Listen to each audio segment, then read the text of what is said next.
Everybody, thank you all very much for coming back tonight for the after party of the Canadian Atheist Podcast.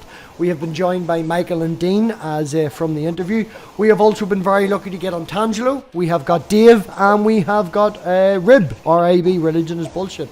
So everybody, I want to just say thank you very much for all coming back to the after party, and let's all have a bit of fun, you know. Untangelo, is there anything that you would like to comment on the interview, or anything that you would like to ask Micheal or Dean straight off the bat? Well, first of all, thank you for having me at your channel. It's always fun for me to have a chat with atheists and to defend my views, my worldview, my faith, the reasons why I believe in God, the reasons why I don't believe that matter is all there is, and so forth. Good. Well, as Dean said earlier, man, the best experiences he's had on his channel is when we get believers on and we have the chat. So, it's definitely something that we're aiming for here. Yeah, great. Untangelo, you and I were Facebook friends about 1.5 years ago, and I obviously said something that pissed you off and you dumped me. Who dumped you? You did. Oh, yeah? Yeah.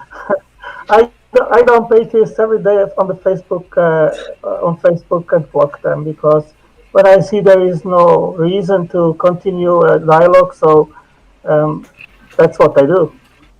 Cool, yeah. And I always tell people, it's your Facebook page. Do with it as you will.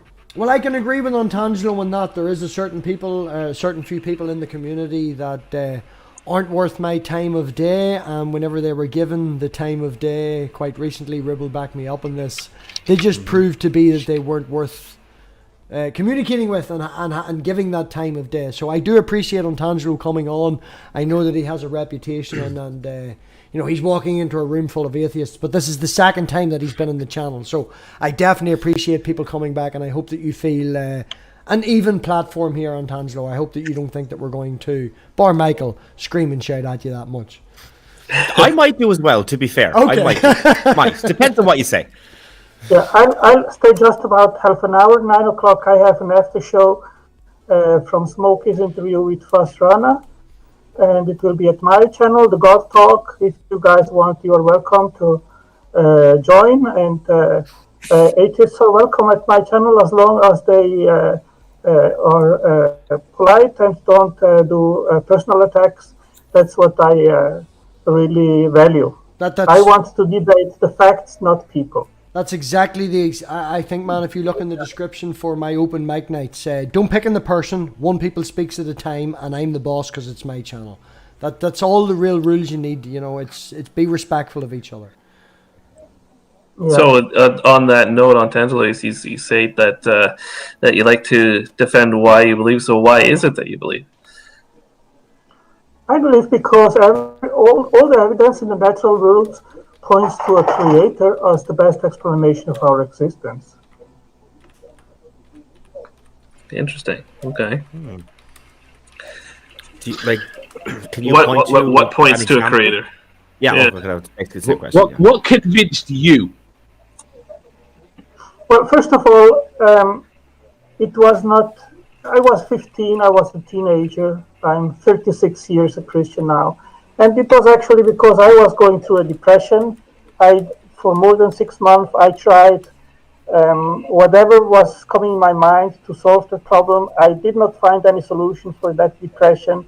And then I did remember that when I was a child, 6, 7, 8 years old, my mom, before sleeping, she did make a Catholic prayer with me, and then I prayed to God too. And that helped me in my daily life. And then when I was in that situation, I remembered of that and said, well, I will start to do a prayer at night and see if that helps. And it was helping, not from one day to the other, but in a gradual manner. My depression went away, and then I started to read the Bible. I met someone at the work, which was visiting an evangelical church, and he invited me to go there. So I went there. I had many questions about things that I read in the Bible. So they explained to me the gospel, how to be saved. They asked me if I would like to be saved, and so on. I thought about it, and I said, well, that's the way to go. God helped me in coming out from my depression. He has helped me. So that's what I want. And The first day that I converted, it was my goal. I felt that is what I was, what was my mission, to go out and talk to people about my faith, confess it, talk about apologetics, why I believe, and so on. And that's going now on for 36 years. And that was my way. Now, why I am today in science? It's actually because of my engagement with atheists, because they have come up with evolution and all this kind of stuff. So I had to find answers to their inquiries. If I could just correct, I don't think anyone has come up with evolution. If I could just jump in and correct that statement I know your opinion on Tangelo, but I am who I am, and I want to slam that home. I don't think they come up with evolution, the same as we didn't come up with math. We just sort of figured out what it was. Yeah. Well, we have limited time. So on Tangelo, is there anything that, or Michael, Dean, Rib, or Critical, is there anything that you would like to ask on Tangelo, or ask Dean, Michael, relevant to the interview? Well, Julie asks, do you think you'd still be Catholic if you weren't raised Catholic? I was raised Catholic, but when I was going through that depression, I was returning to the youth groups of Catholics, and I didn't see really much difference between my friends which were not Catholics and the Catholics, and the behavior was not different, and I saw really difference in that evangelical church that I started to visit, and that kept me there. One thing that I want to say is, first, Tangelo, I'm glad that you came out of your depression. Mm-hmm. Mental health is I would argue, and I think I could argue that nobody watching this doesn't know someone that's affected by some type of mental health challenge. And so I'm glad you came out on the other side, because lots of people don't, and depression can very easily lead to suicide, and I'm glad that didn't happen. Well, I made 2 suicide attempts, so I'm glad it didn't work. Yeah. It was just the doses that didn't work, because would I have taken more pills, I would be dead by now. One thing that you said that was interesting, and I actually, you know what? I don't want to do that. I don't want to get into too much of that, because this is more, or I think at least from MathPig's perspective, it's more for people to be asking us questions. So if you had other questions for Dean or I, maybe I don't want to bombard you. Yeah, well, I like that. We did have Dean and Michael on, but if Dean and Michael are up to it, we will go more than 20 minutes. We do have Untangelo for a short period of time, so I have no problem giving Untangelo the floor. If Dean and Michael don't have a problem with that, and if he wants to ask questions to anyone on the panel, we are limited time with Untangelo, and I do appreciate him being here. Yeah, no, ask. Yeah. He should be asking the questions on us. Yeah. Okay, Mike, the question which I usually ask to atheists is, how can we exist without a creator? And how is the materialistic worldview a better explanation of our existence rather than theism? So I'm just going to straight up steal somebody else's line from this, because I think it works, and then it's a little tongue in cheek, but then I'll go into a little bit more of an explanation. So I accept and I concede that a creation requires a creator. If we were to call what we have reality instead, does that mean we need a realtor? That's not mine. That's not mine. That's Aaron Ross. What I will say, and then now I'll take a page out of Rib's book from one of our last debates, and that is that we contrast things that are created by things that occur in nature. Oh, Michael, I think we lost him. Is he there? You still there, Untangelo? Yeah, listening. Yeah, it looks like Michael is locked. I was just going to say, Michael is frozen, actually. Oh, yeah, we've lost Michael. Well, if you want... There he is. There he is. There we go. There we go. Right. So what I was going to say, I don't know, Michael. but so You we cut out just the with point last where you would quote the argument that I had brought up. That's where you cut out from me. Oh, okay. Anyway. Right. So we contrast things that are created by things that we see occurring in nature. We have no evidence or examples of a painting spontaneously popping into existence. But we do have evidence of things occurring naturally. So. Yeah, I would just kind of add to that. You would kind of say your initial question a different way. You're basically saying, well, how did we rule out a creator? How did we rule out God? I would kind of throw it back to you and slightly reword it by saying, how did you rule it in? Because there is no objectively verifiable evidence for any such being. So my question is, how did you rule it in? That may continue discourse. It may kind of set it aside. If it does, you can ignore that. But I love the way how Rib is just the personification of Irish. It's like, I'm gonna fucking dig at you and just get it. Well, sure. I did say to you, man. I have you for 20 minutes, right? It's I my have you for favourite thing 20 to minutes do. on Tangelo, but I want you to prove the existence of God in the next 15 minutes. If you can just do that for me, that would be great.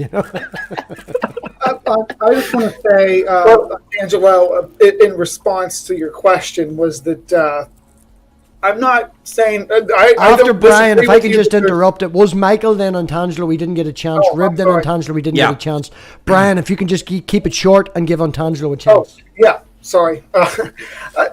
In regards to that, I don't disagree with you necessarily that there's some force that we don't understand yet that created this. I just don't see the need to personify it or put a mind to it. I don't see that there's evidence for that. That's all I was going to say. Go ahead. Well, first of all, I think that the universe had a beginning. And secondly, we know that being cannot come from non-being. And if the universe had a beginning, then the universe is not that thing that existed without a beginning. So logically, there must have been something that caused the universe into existence. And then we can ask, what is that kind of being that caused the universe into existence? And it can be, if it would be another universe, then that would also be physical and it would be in time. And we know that we cannot go infinite back in time, so time had to have a beginning. So that cause cannot be in time. It has to be timeless. If I can just jump in on Tangelo, you have already mentioned, without saying, in paraphrasing, you have mentioned the Big Bang, you have mentioned abiogenesis, you have mentioned evolution, and that's three things that are different topics from our point of view. I know that you're saying, and I wouldn't want to use the word conflating all these terms together, but from our point of view, they are different. The reason for the Big Bang is different. The universe may have, this, that, and we refer to maybe the cosmos over the universe. When you're talking about non-life can't create life, if I say to you, if I put sodium in water, does it react? It's a chemical reaction. Chemical reactions can then become more complex. Would you agree with that? You're conflating terms from my point of view. They're three separate topics. Yeah, I guess the one thing that I would... If Antangelo can just finish his bit, Michael. Yeah. I didn't recognize that in my answer I was mentioning abiogenesis. I thought I was mentioning the Big Bang and that it requires a cause. So we can stick on either one of the topics, whatever you prefer. Yes, but the point I'm trying to point out is the fact that you're conflating them all together. Because from a point of stance of a theist, when God created everything, I've always heard that God created energy and matter and life and this, that, and these are not all one thing, So if you want to talk about abiogenesis, we could talk about chemical reactions. You want to talk about how the Big Bang came about? None of us here are physicists, but we all have a bit of background knowledge. We'll do our best. If you want to talk about how these are different topics, if you can understand. The fact that you're conflating them onto the umbrella of God, it makes it very difficult for us to say, well, we have this, because you're like, he does this, and this. They're not all the same thing. So what I would just like to... talk about? Go on ahead, Dean. You've been quiet. I'll give you the floor. No, I was just going to say that bringing up the Big Bang is interesting, and the universe. I just wanted to ask on Tangelo if he believed that the universe is approximately 15 billion years old and is, for all intents and purposes, infinite, and there are trillions of stars and trillions of planets around those stars. If he believes that. Well, I was an older. Just a yes or a no. Oh, no, I'm a young Earth creationist. Okay, so that's also interesting. But you do believe that there are trillions of stars and trillions of planets? Yeah, of course. Okay, so, but we, as humans, on our little speck, in our little solar system, are special. Yes, I think so. Okay, now, 99.9 continued % of the universe is completely inhospitable to human life. So, yes. Why is the universe created for us if we can only live on the smallest piece of it? Because here on Earth there are the perfect conditions in order to permit life. Now, why has God... Yes, I agree. There are perfect conditions to permit life on this planet. They're not even perfect, man. We can't exist on other planets where life is possible.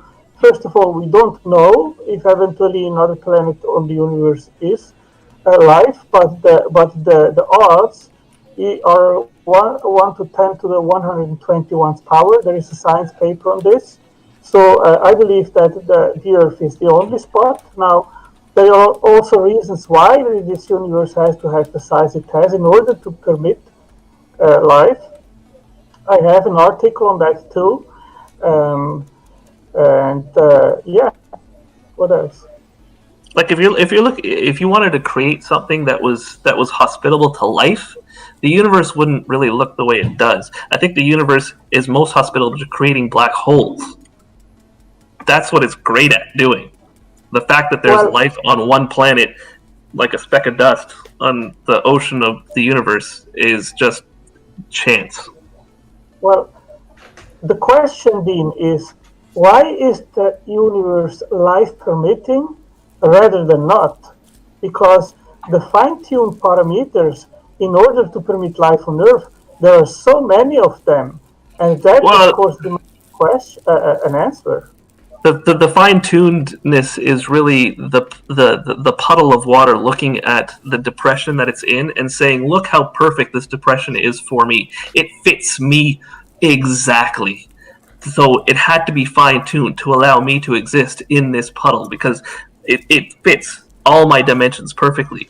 But it really isn't the universe that is permitting us. It's us that has developed in this universe.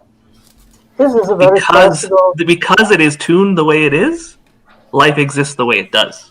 Not life exists. That is not the universe that was tuned to allow life. Life came about because of the way the universe was tuned. Yeah, this is a very classical answer, which I see every time brought up when the fine-tuning of the universe is debated.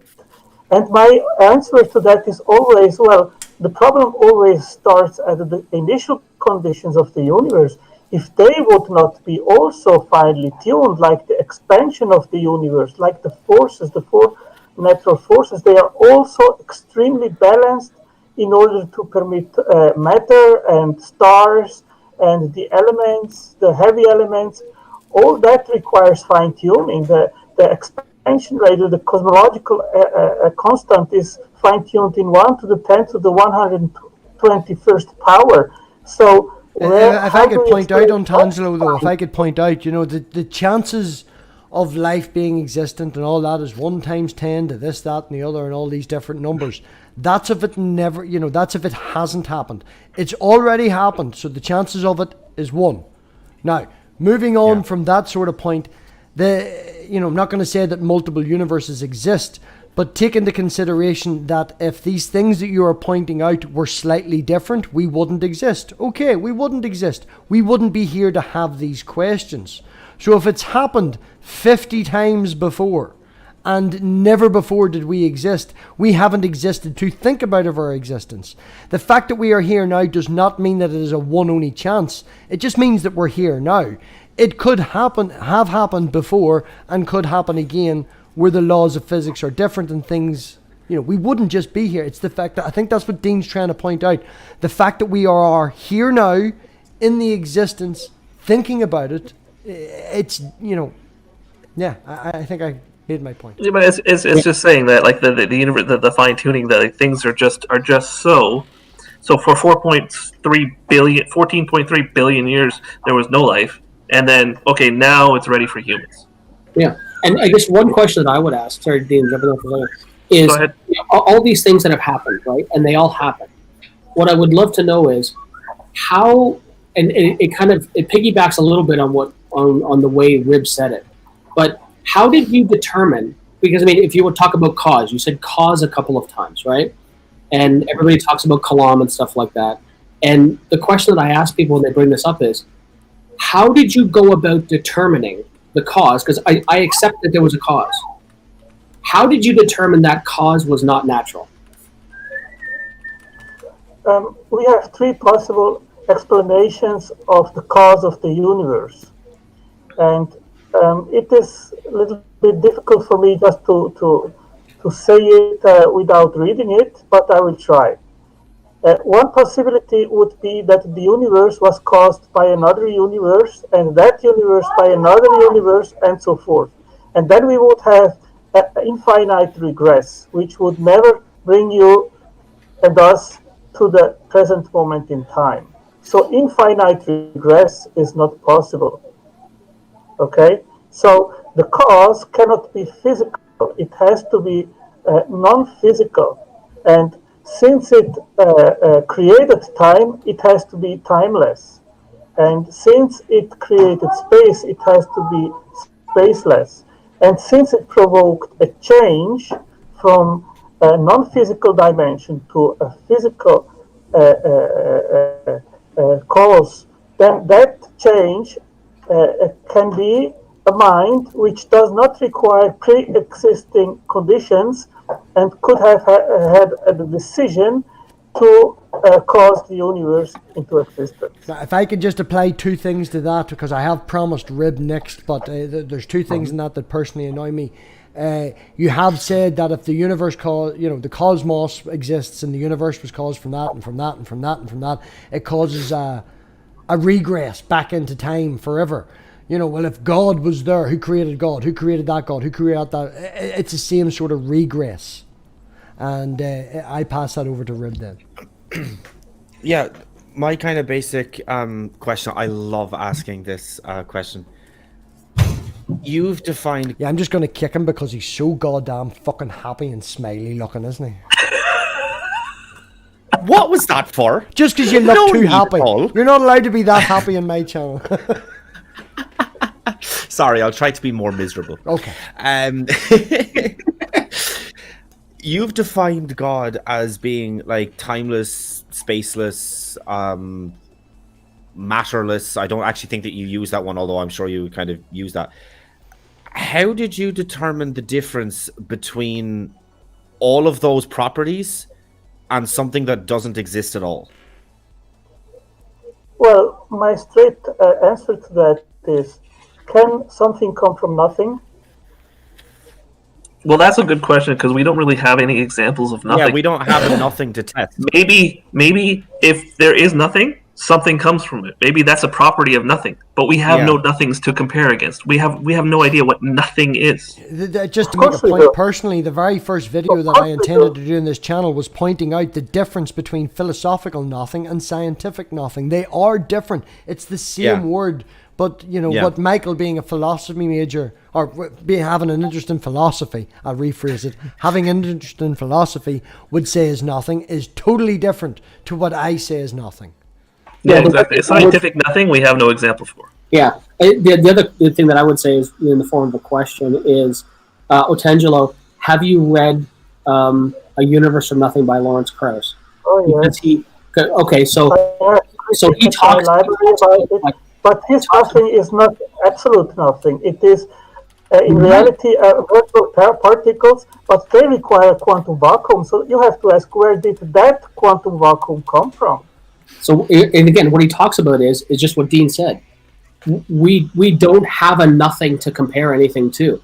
Like even when when he talks about in the book, it's like you look at a patch of space with a telescope, and there appears to be nothing there, and it's full of stuff. If we had nothing, maybe a property of nothing is to create a universe. We don't know. Yeah, we don't know. The idea of physics, though, man. Antangelo, if I can just point you out, if I can just point this out, man. Modern day physics, when they talk about things and they talk about particles and they talk about electrons and photons and things like that, this is what the audience understands. This is what the people in the mainstream out in the world understand. And only if you make a wee bit more knowledge, you try and generalize, and you try, not generalize, but try and, focus a wee bit more and educate yourself and go a wee bit further. The information that's out there is very, very limited. It's what we read in magazines. It's what we call clickbait. It's got a title and this, that, and the other. You could ask a theoretical physicist, is there particles? And he'll say, no, there's only fields. There is nothing in nothing. There's always something. These fields exist whether there's particles or not. There's the idea of imaginary particles that pop in and out of existence. There's the idea of Hawking radiation. Two particles pop into existence for a split second, and one of them vanishes. The other one steals mass from the black hole. It then emits the Higgs field that permeates the entire universe. And these are things that if you go a wee bit further and look a wee bit further, just because the information that you've read online or the information that you've read in a magazine is very bland, vague, and leaves it open to interpretation, does not mean that the people who study this know a little bit more. I can say to Brainbug, all insects have 6 legs and 2 wings. I'm sure there's one that breaks the mold. I'm sure there's this, that, and the other. It's not just as simple as that. Can I answer? Go for it. That was me finishing. I do ramble. For me, nothing is simply the absence of anything. Is this the contrary of something? Finish. I don't make a big deal of it. That physically doesn't exist, though. Yeah. Okay. So, if physically it didn't exist... No, it's not that it didn't exist. It doesn't exist. Okay. So...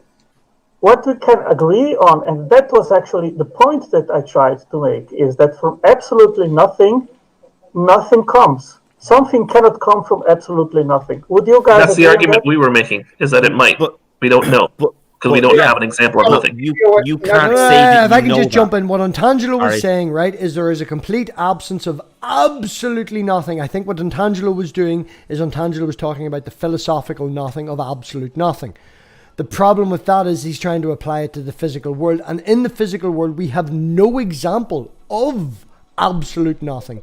Even when there is nothing, I fucking hate using that, nothing. There is still something happening. There is you can't say nothing comes from nothing because we don't know. Maybe something does come from nothing.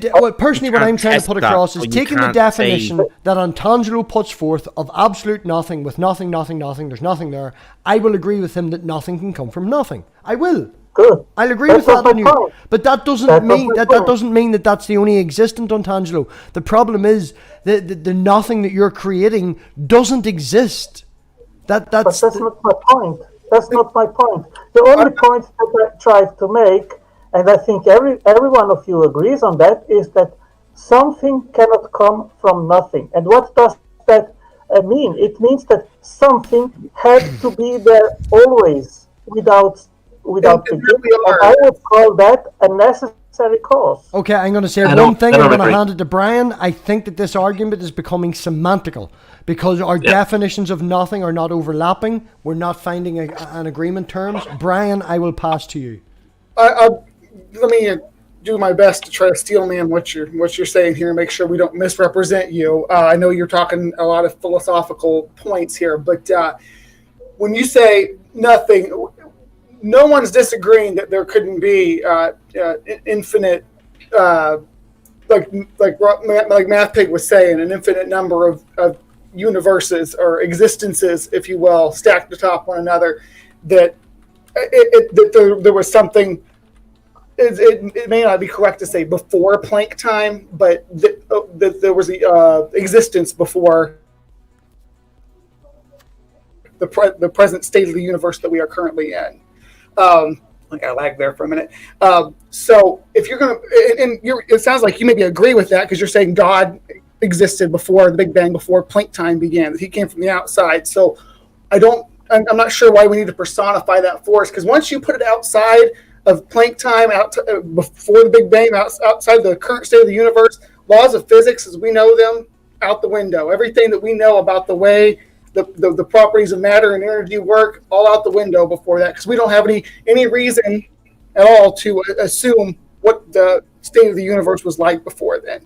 So I don't understand why we need to put intelligence on top of whatever force that was that didn't adhere to our current understanding of the way things work.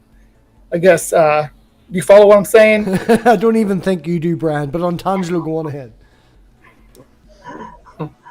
Well, I think that the laws of physics and the physics, the matter, they are interdependent. So you cannot have laws of physics without matter, and you cannot have matter without the laws of physics. So you have to ask, what is enforcing the mathematical laws on matter?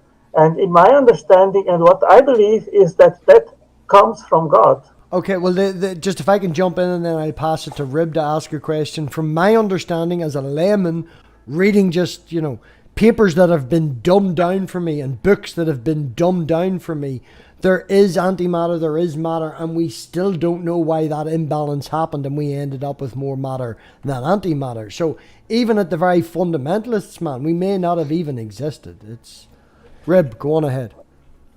Yeah, it kind of goes back to something that you had said a few minutes ago.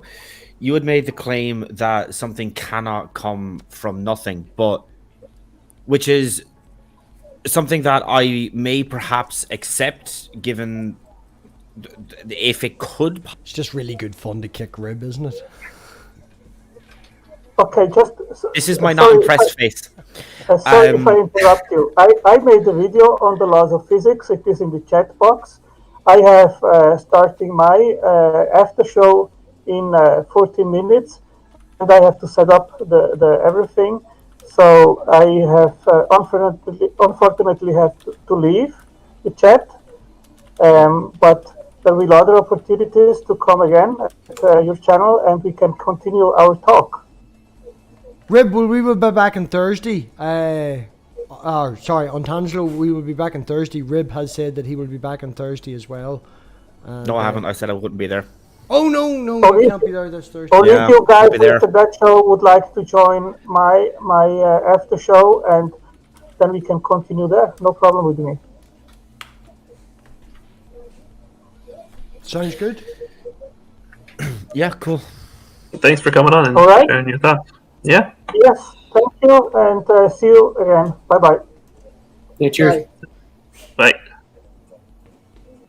The point that I was going to... Yeah, you're fucking... Don't worry about it. The point that I was going to make was that, because we don't have nothing to test, you can't make a claim about whether something can or can't come from nothing. Yeah, because you can't know, because we don't have it to test. But it's the same as there's no way you can just make a claim that it's a you can't say it's the same as back in the can't come from nothing. How do you know? Maybe a property of nothing is that it makes cupcakes. Who knows? Yeah. Can you show me an example of a disembodied mind? Yeah, exactly. It's like if you say in the Bronze Age, that sodium and water don't react. Well, you can't make that claim because you don't know it. You haven't tested it yet. It's just it's a semantical thing, and I kind of get that, but it kind of grates on me. No, it's just I have a problem with philosophy as well. I know that Micheal has started to dabble in it, but it's beyond me. I'm much more physical, science and physics. It is the way it is. I don't really get into the whole philosophical side of things because it hurts my brain. Yeah, MathPig, you made a massive faux pas there. and I just want to put it out there as a correction. I'm not an expert in anything. No, that's why I corrected myself. Not a philosophical major, someone who has, if you were to define yourself, you would be more philosophical. That's the... Well, when Blake Jetta came on our channel, he's way into philosophy, and it just threw me for a loop, and I just sat there and didn't say a thing. Yeah. But I'm learning. I'm learning. It hurts my... Brian, bring your spider, and I want to see it. I like the big bugs on the wall. I told my wife about it, and she just said, "Nope." Not the one that's behind me, though. That one's. Brian has too many bugs than features.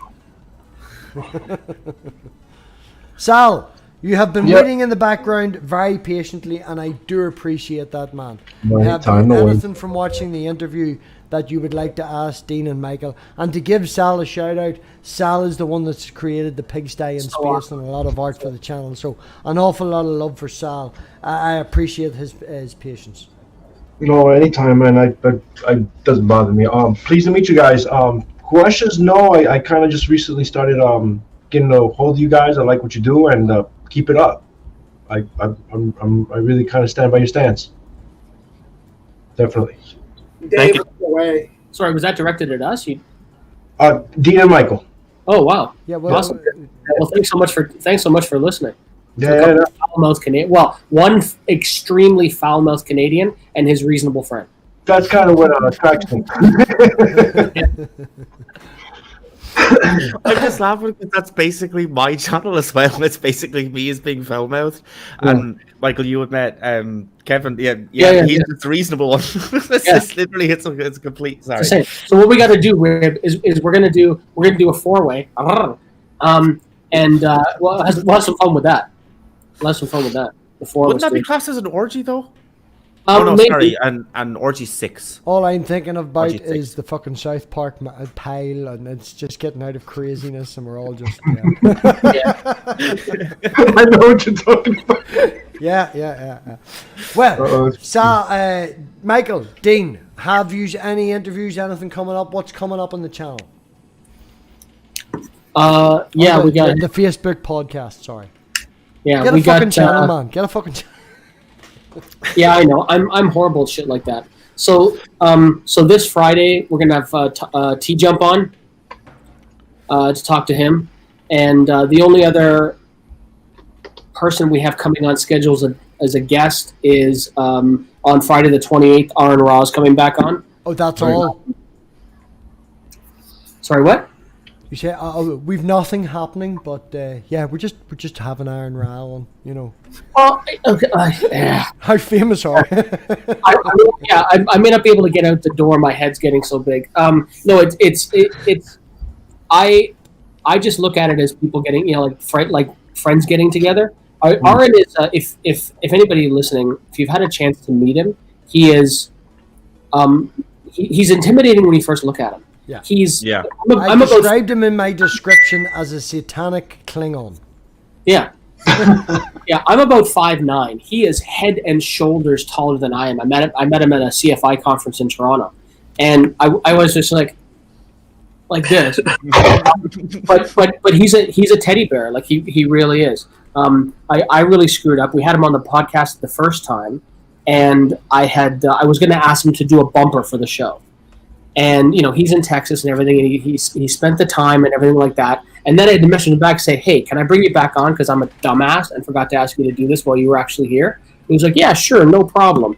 And, so he's a super nice guy. So I just look at it as, bringing on a friend to talk about stuff. And Dean and I, we really, it's more about the activism for us. We don't, so anybody paying attention to this, MathPig has a Patreon. Support them. Rip, and anyone who has Brian, anyone who has, a Patreon that looks to help to raise money for the expense of the show. Support them. We don't want your money. We're doing this just for the activism. Oh, so I'm a bastard for having a Patreon. Thank you.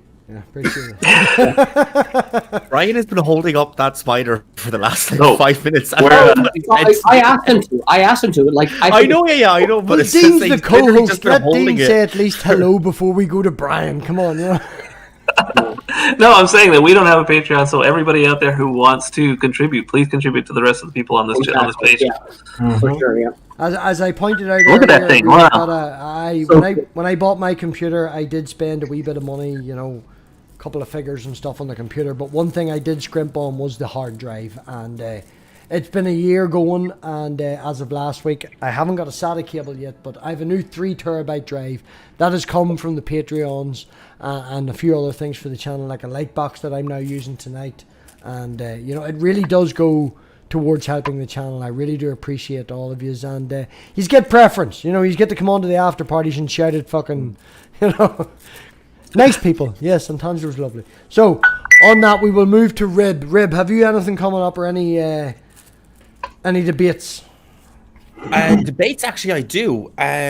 Wait, I double check the. Are you any good in the date. Bible, Rib? Just out of curiosity, I have a Christian that wants to defend the First Timothy was written by Paul. When's it? Oh, okay, is you want me to respond to that, or like, No, I have come a on Christian and that talk about wants it, to or- debate the fact that First Timothy was written by Paul. If you're up That's for a that. ludicrously specific debate topic. Well, it was a debate that happened I'm not- last week, and the person in the audience thought they could do better, so they reached out to me. Sorry, moving back to what I'm not we're doing. necessarily turning it down. We'll talk about it later. I'm being a dick. Forget about it. I'm being a dick. What have you got coming up? The 21st of August. I hope to have that up on. I'll probably stream it actually. That will be. It's on the iDebates channel, but as I said, I'll be streaming it. That is on the motion. Should we defund the police? I'm arguing that we should. Arguing against obviously somebody that says that We'll we not shouldn't. go into what defund actually means, because that's a whole different thing. Yeah, no, it's a whole thing. I plan on addressing that in my opening anyway. But as far as like actual kind of like content stuff that I'll be doing personally, I hope to get one more podcast and/or call-in show out before the 7th of September. And the reason that I say that is because that is my date that I go back to college. So if anybody thought that I wasn't doing very much content now, wait, you see when I go back to college, there'll be fucking nothing. In Channel will saying be that, dead though, for man, months. what you post on YouTube, in all honesty, I have. Quick note, guys. I gotta drop my laptop's about to die, and I got the family upstairs. So it was great being here. Dean, Great thank talks. you, man. Thank you very much. Great meeting you, Dean. Meet you, Dean. I can't say whether I'll be there on Thursday or not, but I'm gonna try. And we'll catch you later. Yeah. Thank you very much, Dean. Thanks, Appreciate Dean. you coming. See you, brother. Thank you. Bye bye. Bye. If I can say, I didn't mean to kick you. I was adding Dave. Hey, Dave. Follow Rib on Discord. Rib Hello. may not have an awful lot on his channel, but what Rib does in and around Discord, the man is very, very active. He's on the iDebate server. He also has his own server that I will totally forget to post in the description. Go look at the cunt's channel. He has it there. And he does an awful lot that we don't see. There's an awful lot of debates, and personally, I think Rib has a very, very good style. He's very informative. He approaches everything very, very well, and yeah, definitely worth checking out. Thanks, dude. Moving on next. Sorry, to I don't take compliments very well. So I just usually just smile like an idiot and then just say something awkward. Well, I have to say, man, as you know yourself, when I watched your first debate, I then watched 4 others. I wouldn't have done that if I didn't think that you were very articulate. That's probably the best review that I think anyone can kind of get. So thank you for that. Here, it could be shitstorms, and I could have watched them for the fires. It's not necessarily I mean, a good thing. Okay, well, it's still entertaining though, isn't it? Either way, it's entertaining. So. Brian, in the bottom corner, who is very lucky to be friends with Aaron Ra as well, and does some phylogeny projects, and has a spider in his hand for at least 15 minutes now. Brian, She is a teddy bear. She is not having any problem at all. She's happy to She be does. She's not on fire. No, she's not on fire. She's like a puppy, Dave. she's no, not really like a puppy. If you see a spider walking, just leave it alone in your yard or something. This If I see that, yeah. don't set it on fire. I've never held one like that. Oh, how do the legs feel? Are they hairy or like does she just like sit on them? They have tiny little claws on the ends of their toes. I don't think you're helping Dave. But I'm gonna lower this down now because I don't want it to bother Dave anymore. I genuinely don't have a problem with spiders on screen. I'm quite happy to take this. And what you said about Aaron is absolutely true. He's a teddy bear too. I had this silly idea. I wanted him to do this voiceover thing for me, and he read it, and I put. It sounded really nice. If you haven't watched the Locust video, I've been watching them. They've been great, man. They keep it up. He did a good voiceover at the beginning of that. Anyhow, I don't really have anything too big coming up. I just had my interview for this part of the first half of the month, so I don't have anything planned out yet. So I'm looking for maybe somebody that wants to come on and sit down and talk sometime here in the next couple of weeks. So hit me up if you're interested. Other than that, I might be trying to get on critical questions here in the next few weeks because I hear it's such a time slot. I'm looking forward to that. If I can just say, definitely follow Brainbug. If Dave hasn't posted it in the chat, please, one of my mods, please post it in the chat. Brian is going to be bigger. Posted it in the chat. Brian is going to be bigger than every single fucking one of us put on the screen together. Who doesn't like bugs? Who doesn't like watching creepy crawlies? I know your little girl likes bugs. My wife. Rain, best names in the chat says to check your DMs on Twitter. Okay, yeah. There you go. Look, see, somebody else reaching out to have Brian on the show while he's on my show. That's how famous Brian's going to be. So, on that note, what we'll do is I will say, Micheal, thank you very much. If you can pass my thanks on to your co-host as well. I really do appreciate you coming on tonight. Great conversation. Lots of fun. Rib, I do apologise. I was looking for my mouse and it was fucking... Not a problem, man.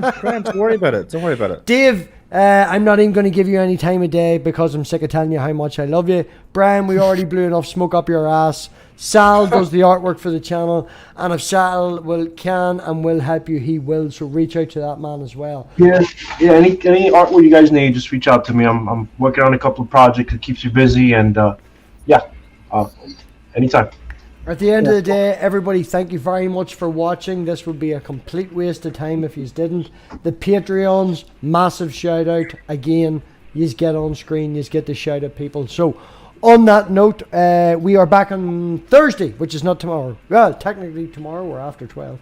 It is tomorrow. 5:30 Eastern Standard Time. We will be having the open mic. All going well, we will have Antangelo back. We will also have Smokey Saint. We will have not Rib. We will have a few other people. And it should be fun. And then we have Cynthia McDonald here on the channel discussing Black Lives Matters and things like that next Monday. So that should be good fun. So everybody, hit the button, all that fucking YouTube shite. Check out the links in the description. Everybody's there. And we will see you back here on Thursday. So oink and out. Oink, oink. Oink. Thanks so much, Matthew.